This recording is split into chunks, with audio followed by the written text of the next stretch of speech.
بسم اللہ الرحمن الرحیم اللہم صلی علی سیدنا و مولانا محمد وعلی آل سیدنا و مولانا محمد رب یسر ولا تعسر وتمم بالخیر رب اشرح لی صدری ویسر لی امری واحلل عقدۃ من لسانی یفقہوا قولی۔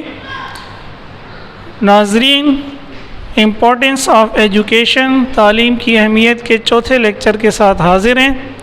آج دینی علوم سیکھنے کے لیے عربی کی اہمیت اور دنیاوی علوم سیکھنے کے لیے انگریزی کی اہمیت پہ بات کریں گے۔ ایک اردو کا شعر میں پڑھتا ہوں، پھر اس کا بیچ میں ذکر آئے گا۔ کیسے کیسے ایسے ویسے ہو گئے، ایسے ویسے کیسے کیسے ہو گئے۔ اب دینی علوم یعنی قرآن و حدیث، فقہ وغیرہ کے لیے عربی ضروری ہے۔ کیوں ضروری ہے؟ دیکھیں، اللہ تعالیٰ نے قرآن مجید عربی زبان میں نازل کیا۔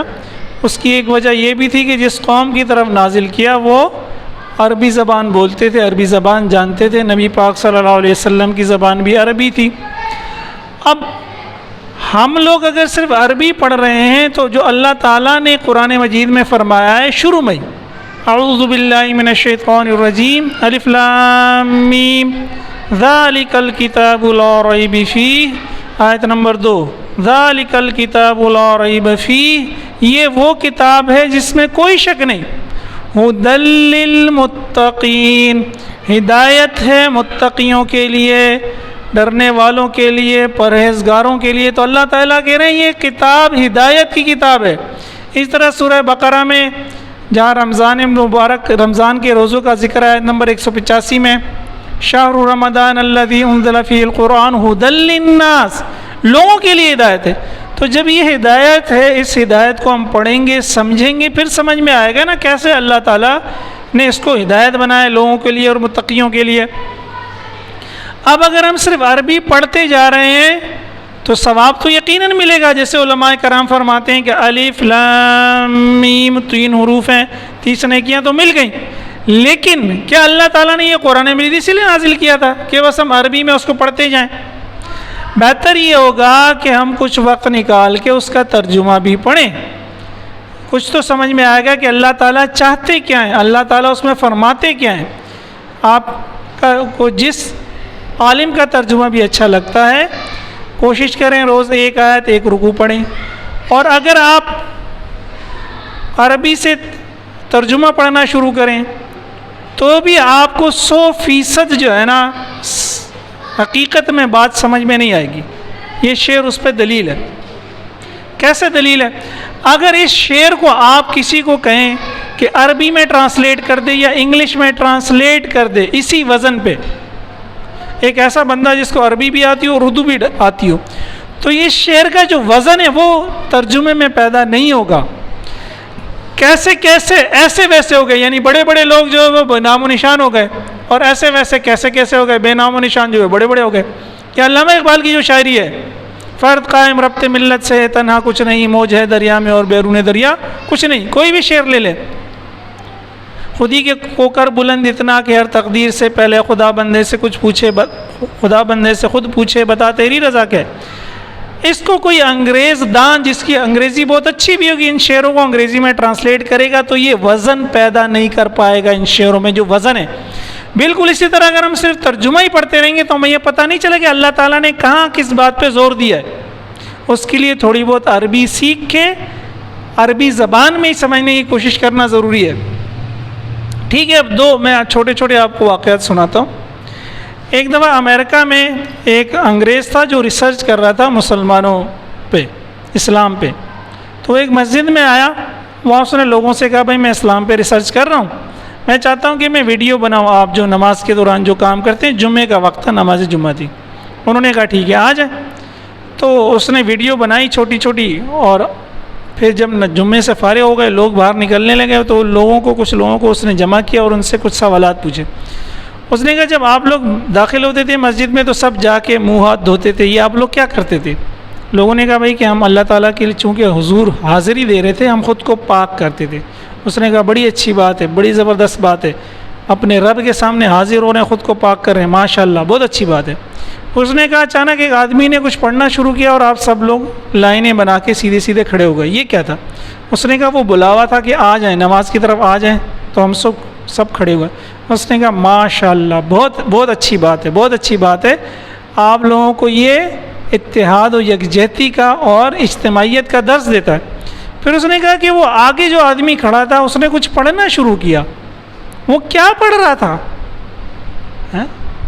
لوگ آئی ڈونٹ نو، دوسرے پوچھا بھائی وہ کیا پڑھ رہا تھا؟ آئی ڈونٹ نو، تیسرے پوچھا بھائی کیا پڑھ رہا تھا؟ گورا چونک گیا۔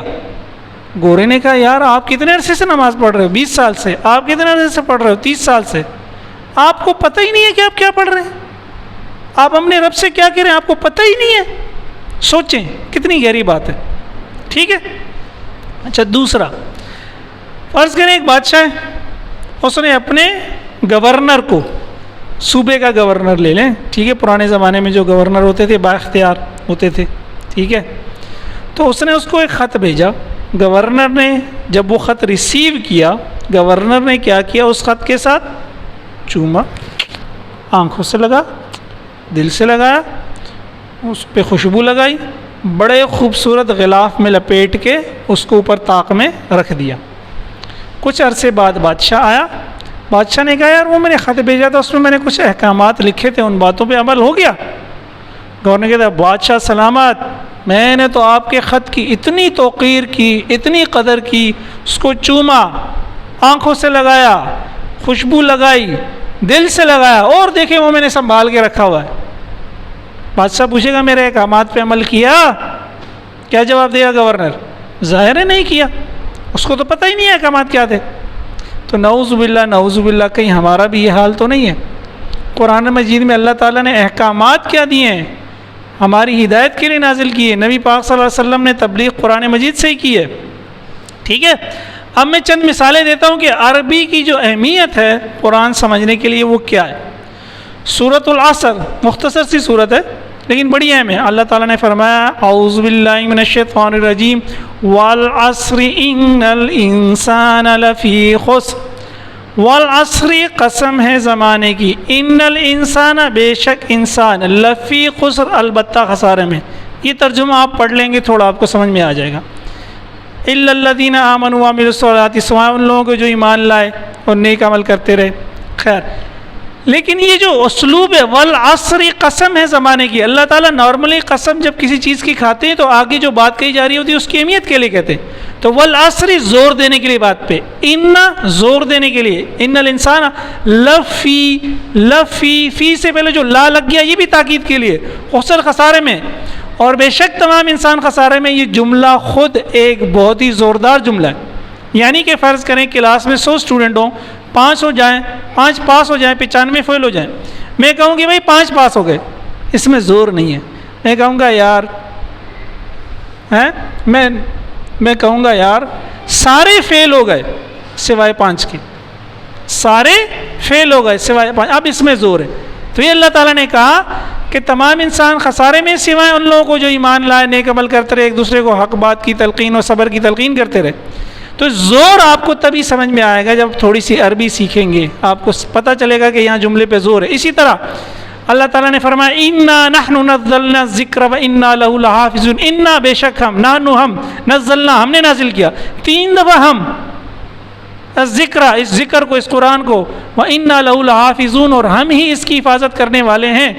اگین اگر آپ کو تھوڑی عربی آتی ہوگی تو آپ کو پتہ چلے گا اس میں کس بات پہ کتنا زور ہے۔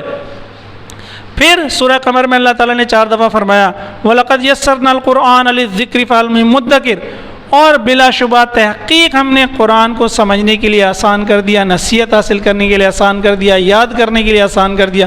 تو ہے کوئی نصیحت حاصل کرنے والا؟ ٹھیک ہے۔ اچھا اگلی بات کیا ہے؟ 5ویں بات قرآن کریم کی دیکھیں، آیات 3 طرح کی ہے، ایک محکمات، دوسری متشابہات، تیسری حروف مقطعات ہیں۔ سورہ ال عمران میں ذکر ہے محکمات اور متشابہات۔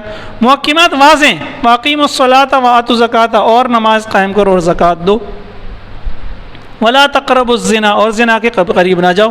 تو یہ کلیئر حکم ہے، سمجھ میں آ جاتا ہے فوراً ہی، آپ ترجمہ پڑھ لیں گے تو بھی سمجھ میں آ جائے گا۔ صرف متشابہات وہ آیات ہیں جیسے اللہ تعالیٰ کہتے ہیں 7 آسمان ہیں، آج کی دنیا اب تک نہیں جان سکی ہے کیا 7 آسمان، لیکن ہمارا یہ اس پہ ایمان ہے کہ یہ 7 آسمان ہمیں ماننا ہے۔ حروف مقطعات کیا ہیں؟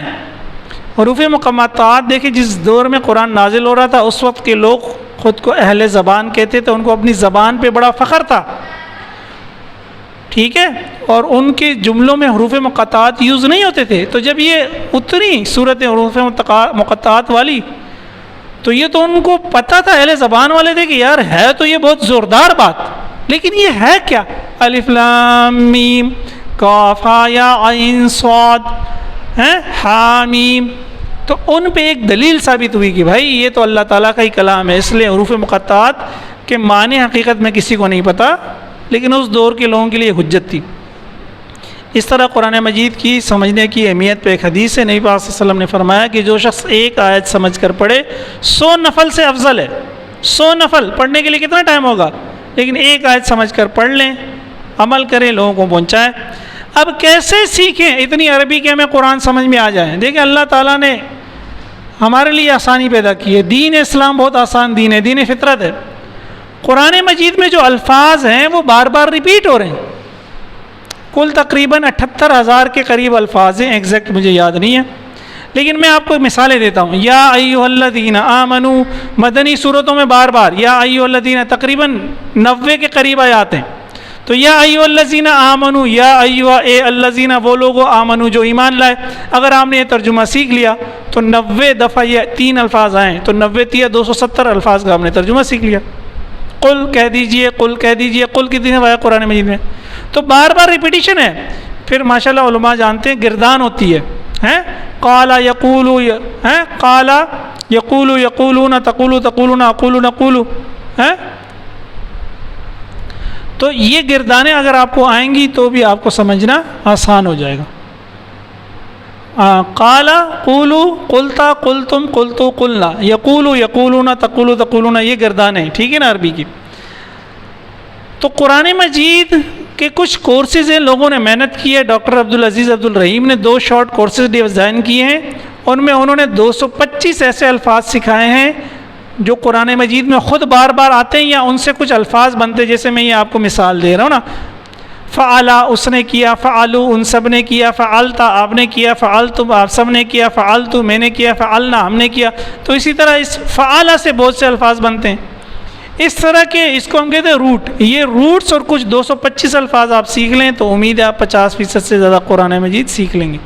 ہم یہ کورسز ہر سال کرواتے ہیں، اکتوبر سے نارملی شروع کرتے ہیں اور کوشش کرتے ہیں رمضان سے پہلے ختم ہو جائیں، تو آپ اس کے لیے ہم سے رابطہ کر لیجئے گا اکتوبر میں۔ تو قرآن مجید سمجھنے کے لیے، دینی علوم سمجھنے کے لیے یہ تو ہو گئی عربی کی اہمیت۔ اب ہم نے اپنے لیکچر کے دوسرے حصے کی طرف آتے ہیں کہ دینی تعلیم سیکھنے کے لیے انگریزی کیوں ضروری ہے، دینی علوم، سائنس، آرٹس، کامرس۔ اب دیکھیں آج کل کی جو جدید دنیا ہے اس میں جتنے بھی علوم ہیں ان کا تمام تر مواد انگریزی میں، کتابیں انگریزی میں ہیں، ریسرچ آرٹیکلز انگریزی میں چھپ رہے ہیں، ٹرمینالوجیز انگریزی میں ہیں، ٹھیک ہے۔ اب ہم اگر انگریزی نہیں سیکھیں گے تو پھر ہمیں اگر دنیا کے ساتھ چلنا ہے تو ہمیں کیا چلنا ہے، کرنا ہے، یا تو پاکستان خود اتنا ترقی یافتہ ہو جائے کہ وہ تمام علوم میں خود ہی آگے بڑھے، اردو میں چھاپے، لوگ اردو کا ترجمہ کریں۔ آپ کو پتہ ہے یہ تو ایک انہونی سی بات ہے، اللہ کرے کہ ایسا ہو جائے۔ یا جتنی بھی تمام چیزیں ایک دن میں انگریزی میں چھپتی ہیں ان کا اردو میں ترجمہ کر لیا جائے، شاید 10 سال لگ جائیں گے ایک دن کا ترجمہ کرنے میں، ٹھیک ہے۔ تو ہم یہ نہیں کر سکتے، اس لیے انگریزی سیکھنا ضروری ہے۔ اچھا آج کل ہوتا کیا ہے، والدین بچے کو اسکول میں بھیج دیتے ہیں، بچہ انگلش کی بک پڑھ کے انگلش پڑھنا شروع کر دیتا ہے۔ Once upon a time there was a boy he lived in a village.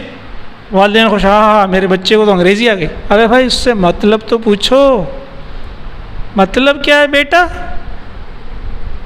اماں مس نے مطلب تو نہیں بتایا۔ ہاں بھائی، تو یہ تو وہی بات ہے نعوذ باللہ جو ہم قرآن سے کر رہے ہیں کہ صرف عربی پڑھتے جا رہے ہیں۔ فائدہ کیا ہوا ایسی انگریزی صرف پڑھنے کا، ٹھیک ہے نا۔ اس کی مثال ایسی ہو گئی کہ فرض کریں میں ایک صبح کسی پہ روب ڈالنے کے لیے فرینچ اخبار لے آتا ہوں، فرینچ، بھائی مجھے فرینچ آتی ہے، دھوپ سے جڑا پڑھ لی میں نے فضول قسم کی فرینچ، پتہ نہیں فرینچ ہوتی بھی کیا ہے مجھے پتہ بھی نہیں ہے۔ تو بہرحال میں نے 3-4 جملے فرینچ کے پڑھ لیے۔ اب سامنے والا ہوشیار تھا، اس نے کہا یار یہ ہے کیا، مطلب کیا ہے؟ میں نے کہا یار یہ تو نہیں پتہ یار، بس مجھے فرینچ پڑھنا آتی ہے. تو فرینچ پڑھنا کمال نہیں ہے بھائی، سمجھنا کمال ہے. تو اسی طرح اگر آپ کو آج کے دور میں کسی بھی شعبے میں آگے بڑھنا ہے تو انگریزی ضروری ہے. میں مثال دے رہا ہوں کیونکہ ٹرمینالوجی ساری انگریزی کی ہے، سائنس اور بزنس کی ساری ٹرمینالوجیز انگلش کی ہیں. یہ میں نے آخری پوائنٹ میں دوبارہ لکھا ہوا ہے. جیسے میں فزکس کا ٹیچر ہوں، تھرمل ایکسپینشن اگر آپ کو انگلش آتی ہے آپ کو یہ پتہ چل جائے گا ایکسپینشن ناؤن ہے، ایکسپینڈ سے نکلا ہے. ایکسپینشن سے مراد ہے انکریز ان سائز، جسامت میں اضافہ، سائز میں اضافہ. تھرمل جو ہے ہیٹ کا آبجیکٹو ہے، تو تھرمل ایکسپینشن کی definition increase in the size of an object due to heat. رٹنا نہیں ہے. ہم لوگ کیا کرتے ہیں، سر نے ڈیفینیشن لکھا دی، thermal expansion is the increase in size of an object due to heat. Thermal expansion is the increase in size of an object due to heat. 10 minute بچہ لگا رہا ہے اس میں ایک ڈیفینیشن کے لیے. بائی میٹیلک اسٹرپ، بائی کہتے ہیں 2 کو، میٹیلک میٹل کا ایڈجیکٹو ہے. اسٹرپ پتھری، یعنی اس طرح کی ایک پتری ہو جو 2 دھاتوں سے مل کے بنی ہو. نام سے پتہ ہے. بہت سے لفظ انگلش کے میٹر کیا میٹر پہ ختم ہوتے ہیں. تھرمو میٹر، تھرم ٹمپریچر یا ہیٹ کو کہتے ہیں. تو تھرما میٹر، میٹر کا مطلب ہے device, device use to measure temperature. Speedometer, device use to measure speed. Barometer, device use to measure pressure. تو اگر آپ کو انگلش آتی ہوگی آپ کے لیے ٹرمینالوجی آسان ہو جائیں گی. پلس یہ بین الاقوامی رابطے کی زبان ہے، یہ گلوبل لینگویج ہے. ملک سے باہر کہیں بھی جائیں گے ہر ملک کی اپنی اپنی زبان ہے، لیکن جب ایک ملک کا بندہ دوسرے ملک کے بندے سے بات کرتا ہے تو انگریزی کو استعمال کرتا ہے. سب سے اہم چیز پاکستان کی سرکاری زبان ہے بھائی، قومی زبان تو اردو ہے. لیکن آپ دیکھتے ہیں آج کل تو لاک ڈاؤن ہے، جو لاک ڈاؤن کے نوٹیفیکیشنز آتے ہیں زیادہ تر کس میں آ رہے ہوتے ہیں؟ انگریزی میں. ہمارے جج صاحبان جو فیصلے لکھتے ہیں کس میں لکھتے ہیں؟ انگریزی میں. تو بھائی اگر پاکستان میں نوکری کرنی ہے، سرکاری چاہے پرائیویٹ، چونکہ سرکاری زبان انگلش ہے تو پرائیویٹ لوگوں کا بھی سرکار سے واسطہ پڑتا ہے، پرائیویٹ میں بھی پھر انگلش ضروری ہے. تو اگر آپ کو آپ کو نوکری کرنی ہے ایک اچھی، یا ایون کہ بزنس بھی کرنا ہے، انگلش جتنی اچھی ہوگی آپ کی مارکیٹ ویلیو اتنی ہی بڑھے گی. اور اگر آپ نے پڑھنا ہے پاکستان سے باہر جا کر کسی اچھی یونیورسٹیز میں تو اگین انگلش آئے گی تو دنیا کی بڑی مشہور یونیورسٹیز آپ کو داخلہ دیں گی. خلاصہ یہ ہوا کہ اگر آپ کو دینی علوم پر عبور حاصل کرنا ہے، خاص کر قرآن مجید کو سمجھنا ہے، تو اتنی عربی سیکھنا ضروری ہے کہ قرآن کی جب کوئی عربی میں تلاوت کر رہا ہو تو آپ کو سمجھ میں آ رہا ہو کہ یہ کیا ہے، یہ جملہ کس طرز پہ ہے، اس میں اللہ تعالیٰ نے کتنا زور دیا. دنیاوی علوم میں سائنس، آرٹس، کامرس، بزنس کرنا ہے تو اس کی انگلش اتنی اچھی ہونی چاہیے کہ ٹرمینالوجیز آپ سمجھ سکیں، انگلش میں کوئی بات لکھ سکیں، اپنے خیالات کو دوسروں تک انگلش میں لکھ کے پہنچا سکیں. امید ہے کہ یہ ویڈیو آپ کو پسند آئی ہوگی. اگلا لیکچر انشاءاللہ ہمارا اس سلسلے کا آخری لیکچر ہوگا. وآخر دعوانا ان الحمد للہ رب العالمین.